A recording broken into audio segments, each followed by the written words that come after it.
Alcoholics Anonymous, AA. It's a topic that comes up time and time again in my alcohol-free communities that I run on Facebook and Instagram, and even here on YouTube. But it always seems to divide opinions.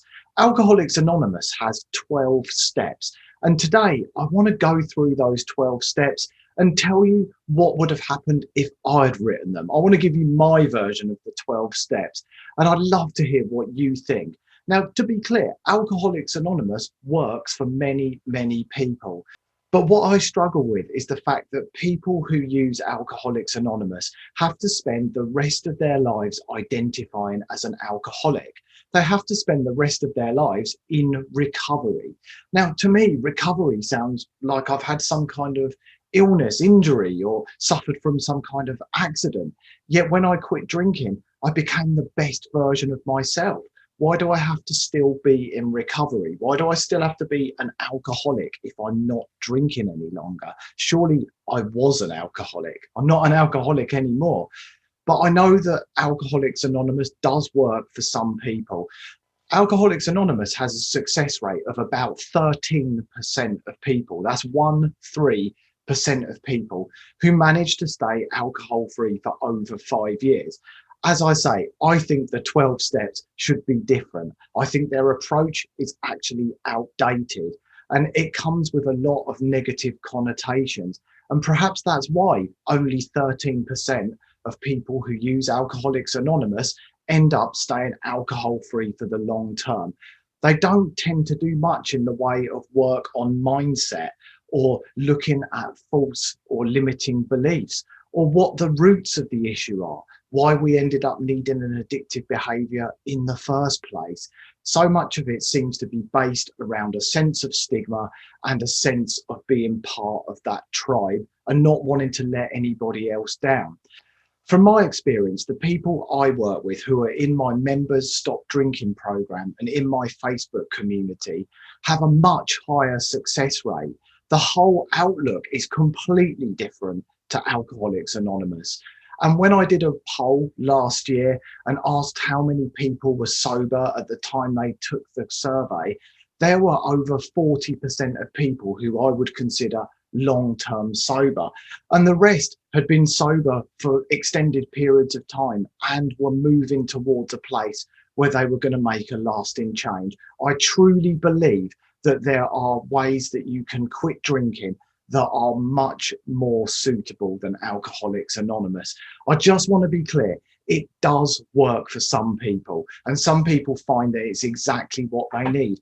I have friends who've used Alcoholics Anonymous to get sober, and they speak really, really highly of it. But I don't think it's for everybody.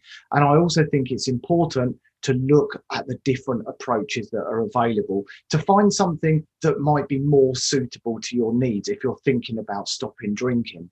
Now, I'm Simon Chappell. I'm the author of the books How to Quit Alcohol in 50 Days and the Sober Survival Guide. I also run this awesome YouTube channel to help anyone who wants to change their relationship with alcohol. Make sure you subscribe to the channel and click the bell icon if you like the videos. There's new ones every Tuesday and every Thursday. And if you subscribe and click the bell icon, you'll be notified whenever a new video is released. I also run an amazing members only stop drinking program. The address is on the screen right now. You can try that free for 14 days if it sounds like something that you think will help you on your journey to changing your relationship with alcohol. So let's get into the 12 steps of Alcoholics Anonymous. And alongside each of those 12 steps, I'm going to share my version if I'd written that. And I'd love to hear what you think and maybe what your own versions of those 12 steps would be if any of them don't really sit right with you.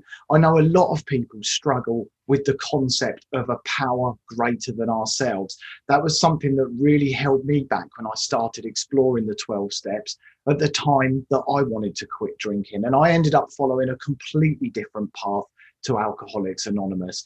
So let's start with the first of those 12 steps. So the first step of Alcoholics Anonymous is to admit that we have become powerless over alcohol and that our lives have become unmanageable. And even that starts off with a fairly negative connotation. I agree that we need to have an acceptance that alcohol has control over us at that point in time, and that we no longer have control over it, over the addictive substance that's doing what it was designed to do.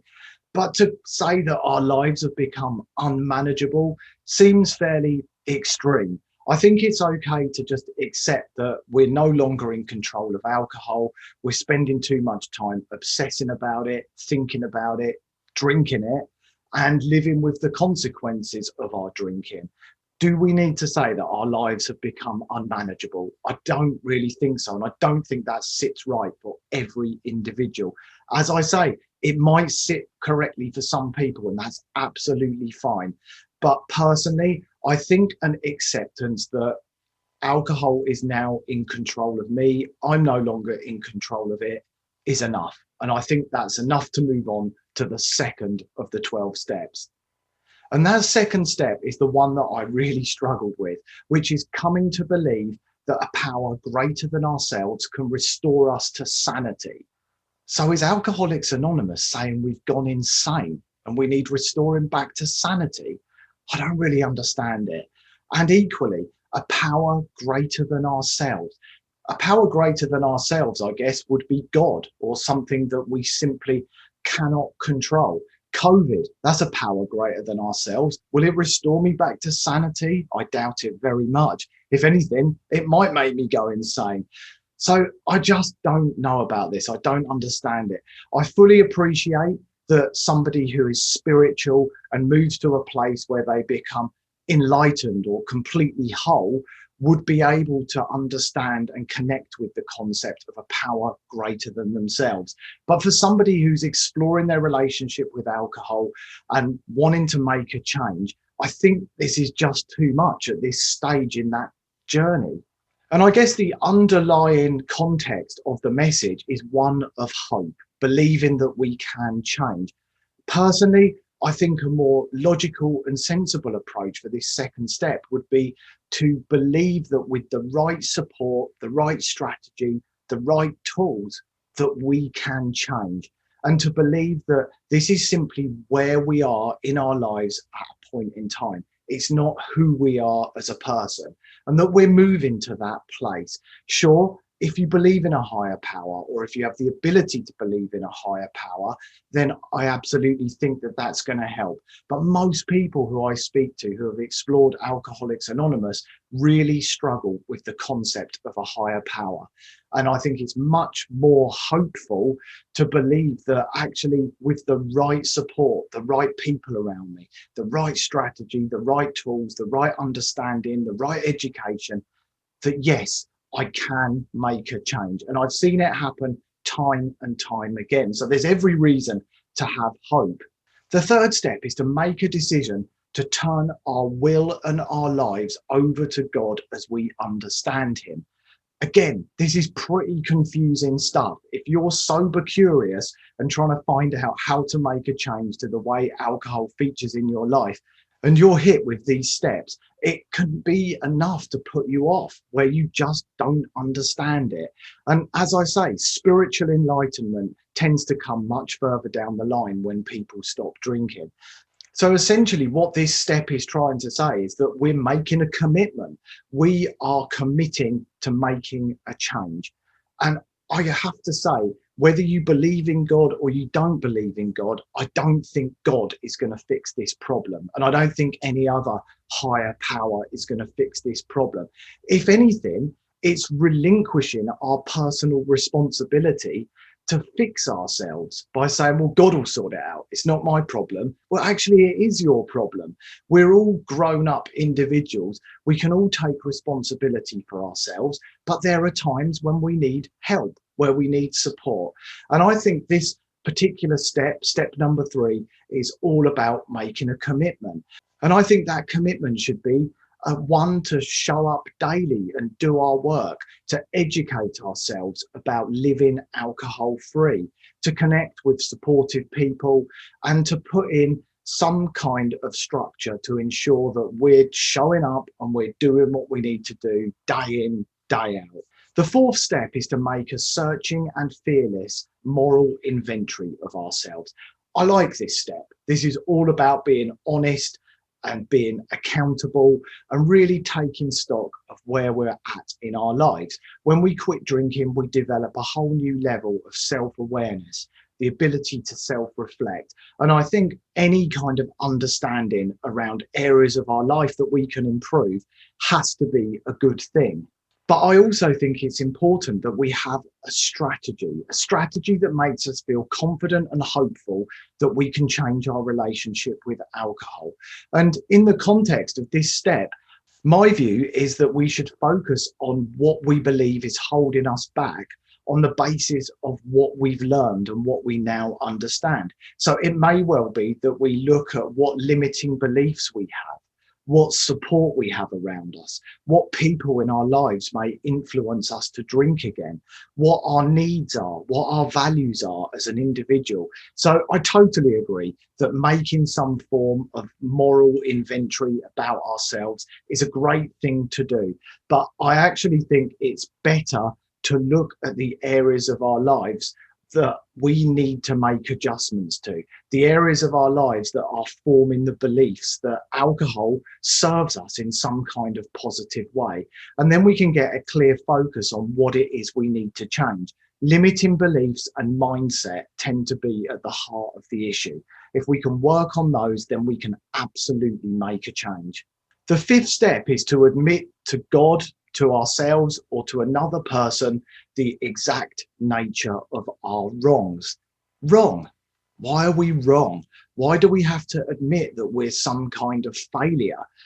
We did the best we could at the time with what we knew and what we understood. I used alcohol because I thought it was easing my anxiety. I thought I needed it to have fun. I thought it helped me relax. Was that wrong? I don't want to live a life thinking I've done something wrong. I did the best I could with what I had available at the time. I now know different and I've now changed my life. That's absolutely fine.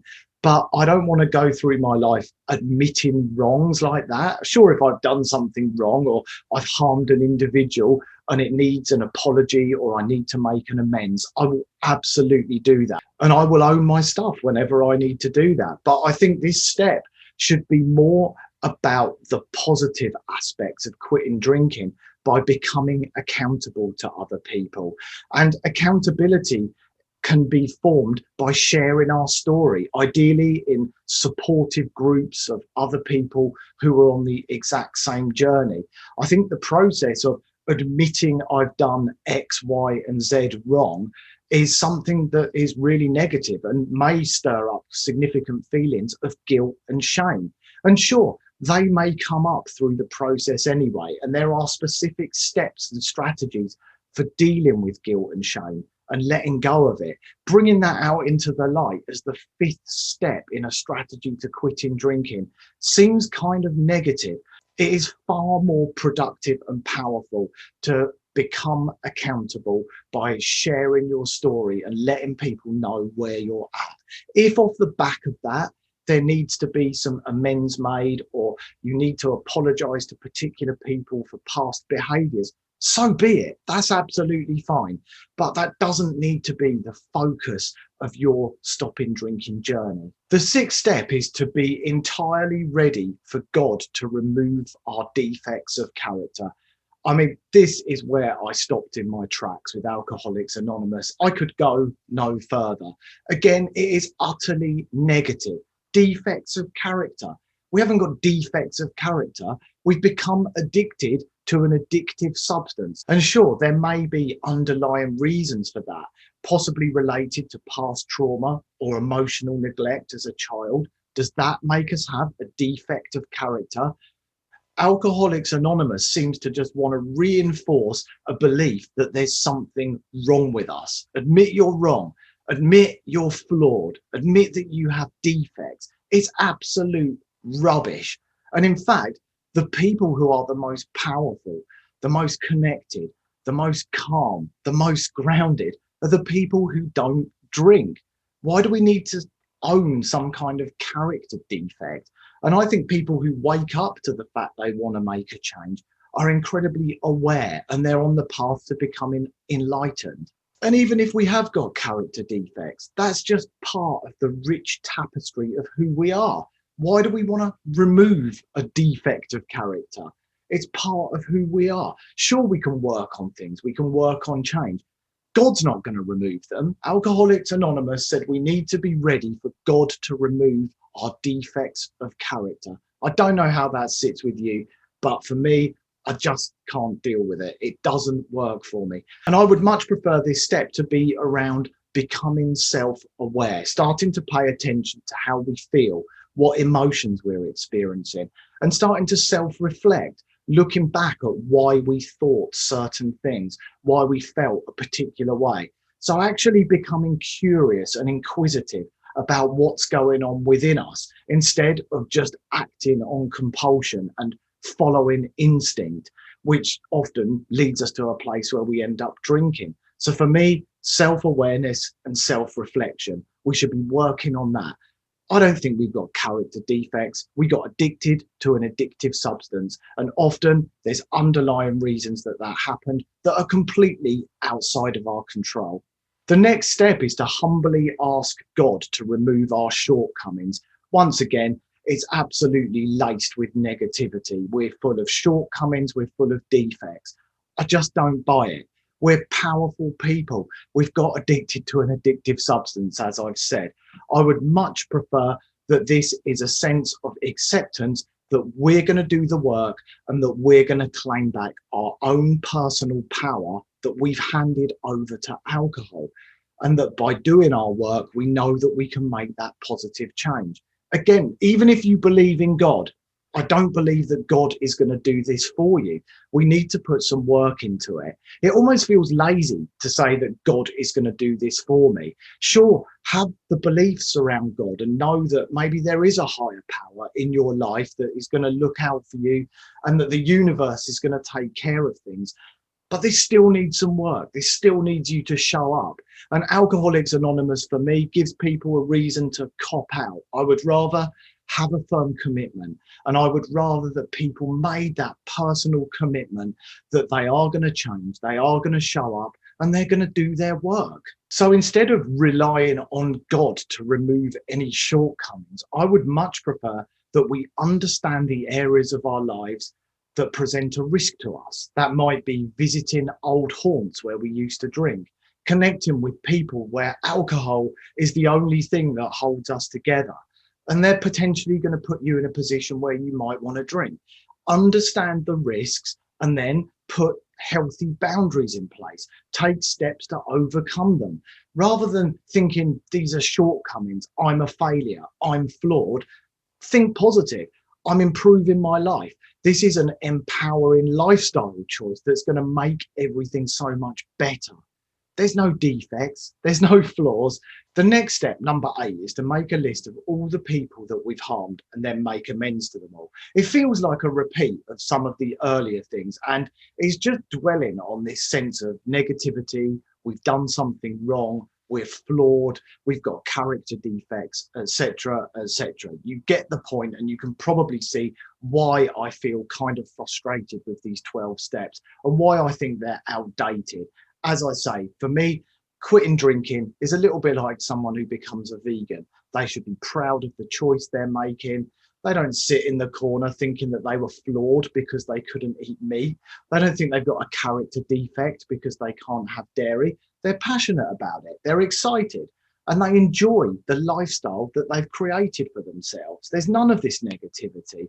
So instead of thinking about making amends to people, I think we should start making amends to our own life and making improvements to our own life. And as I mentioned, we can do that by putting healthy boundaries in place to anything, anyone, or anywhere that presents a risk to us that might cause us to be tempted to drink. Now, sure, if we have harmed people on our journey, it makes sense, if it feels right to do so, to make amends. And that might be by writing a letter, sending an email, or doing it face to face. But I think it's something that requires thought. And equally, we should have that additional mental toughness and mental resilience that comes after a few weeks without alcohol before we even go near that. I'd suggest leaving it probably a few months before we start thinking about it. It should be way, way further down the line and part of the process to complete healing and moving towards a place where you perhaps feel a little bit more spiritual. I don't believe it should be the 8th step in 12 steps of learning how to quit drinking. The 9th step is to make amends to such people unless it would harm them to do so. Why this needs to dwell on making amends, just reinforcing that we're flawed, we're defected, we've got something wrong with us. I would much prefer that this focused on making sure we find a supportive tribe of people, making sure that we've got people who we aspire to be like. Maybe somebody who's been sober for 12 months and you can see all the positive benefits that have changed in their lives and you want to be just like them, an inspiration, a role model. But having a tribe of people who understand you, who are on the same journey, is so incredibly powerful. We should be focusing on that in the early stages, not on making amends. Of course, if you've done something and it's fairly fresh and you feel you need to apologize, that's absolutely fine. But making a huge inventory and a list of every person that you've been rude to, every person you've never texted back or you've sent some kind of message that may have upset them at this early stage in sobriety, I think it's going to leave you racked with guilt and shame. The next step is to continue taking a personal inventory, and whenever we're wrong, to promptly admit it. Now, I agree with this. We should continue to be reflective and aware of what's coming up in our lives and take an inventory of ourselves. I think that's quite a good phrase in this context. Equally, when we're wrong, promptly admit it. I completely agree with that. I personally think that this one should be around practicing radical honesty, which moves us to a place of complete authenticity. So no more bending the truth, no more telling lies, even white lies, no more leaving out details, becoming radically honest. It makes you become much lighter. It makes life easier. Everything becomes easier when you practice radical honesty. So I would sooner that this particular step became a commitment to practice radical honesty and work towards becoming truly authentic. Because when you quit drinking, you do find out who you really are and you start to notice who the authentic version of you is without the false mask and armor of alcohol. The next step is about improving our contact with God through prayer and meditation. And when they refer to God in Alcoholics Anonymous, they're talking about a higher power as you see it. It doesn't necessarily mean that it's God in a religious context. It could be whatever your higher power is. For example, the universe is a power greater than all of us. None of us can control it. And I fully agree that we should work on our overall spirituality and moving towards a place where we become much more spiritual. And I believe that this step is really pointing people towards the importance of mindfulness. And mindfulness practice, such as meditation, really does make a huge difference in terms of allowing us to become aware of our thoughts, really connecting mind and body, allowing us to have the power to calm down when we need to do so, and really being at one with ourselves the more we practice and getting control over what happens within our minds. So yes, absolutely, practice mindfulness, work on becoming more mindful, but whether that connects with you in terms of doing it through a higher power, or whether you just enjoy the practice and notice the benefits of practicing mindfulness, it doesn't really matter. So I think the most important thing is to make a commitment to incorporate mindfulness into your overall stopping drinking strategy. And the final step, the 12th step, is that having had a spiritual awakening, you will carry this message and pass it on to other alcoholics. First of all, I don't identify as an alcoholic. Yes, when I was drinking, I was an alcoholic, but now I'm Simon and I don't drink. I'm free from alcohol. I don't want to be labelled as an alcoholic for the rest of my life, but that's besides the point. What is good about this particular step, the final step, is the importance of giving something back. And I wholeheartedly agree with this one, that as we go forward on our journey, we should use our own experiences and share them with other people who are at an earlier stage on their own journey. After you've been alcohol free for a few months, you're going to know things that somebody who's just starting out would love to hear. You might want to take somebody under your wing. You might want to mentor them. You might buddy up with them. You might share in the group calls that we have in my members program on Zoom, for example, whatever that looks like to you. But I don't think there should be a pressure to do it. Some people just don't feel comfortable doing that sort of thing. And they might want to just keep their stuff to themselves for the time being. But as and when the time feels right, I absolutely do think that through sharing and through connecting with people in groups and having a tribe that really feels like a good fit for you, you can absolutely give something back. And I totally agree that this is a sensible thing to do. It also makes you accountable, and it makes the other person accountable as well, which will keep you firmly focused on staying alcohol free as you go forward. So there's the 12 steps as I see them. As I say, they do work for some people, but personally, I think they're outdated. And I also just don't think they're clear. I think they're hard to understand. There's no clear strategy. People just want to know, how do I stop drinking? Just tell me how to stop drinking. That was all I wanted to know at the point where I'd had enough of alcohol and realised that actually alcohol had control over me. I don't have control over it. I didn't understand these 12 steps. I didn't understand higher powers and taking a moral inventory of myself. It was all too spiritual, and it all seemed to place so much reliance on God and on higher powers. Whereas what we really need to do is take personal responsibility for making this change and to feel really empowered that we're doing something incredibly positive for our own lives to allow ourselves to become the best version of who we really are.